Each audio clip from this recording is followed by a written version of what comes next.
A man walks from his house at an average speed of 27 kilometers per hour and reaches his office 7 minutes late. If he walks at an average speed of 45 kilometers per hour, he reaches 17 minutes early. The distance of the office from his house will be the. ఇక్కడ మనం దీన్ని ratio మోడల్లో కూడా చేయొచ్చు. House నుంచి ఆఫీస్కు first 27 kilometres per hour వెళ్ళినప్పుడు 7 minutes late అయింది. నెక్స్ట్ 45 కిలోమీటర్స్ పర్ అవర్ వేగంతో వెళ్ళినప్పుడు 17 మినిట్స్ ఎర్లీగా వెళ్ళాడు.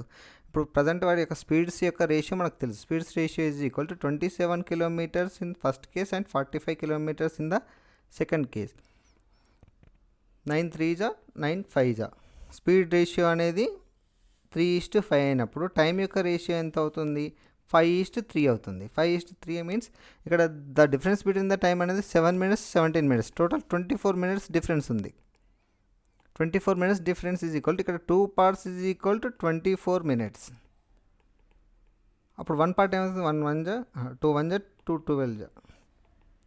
1 పార్ట్ ఈజ్ ఈక్వల్ 12 మినిట్స్ అంటే 5. ఇక్కడ టైం యొక్క duration first time 5 × 12 is equal to 60 minutes. Second కేసులో 36 మినిట్స్ పడుతుంది అన్నట్టు.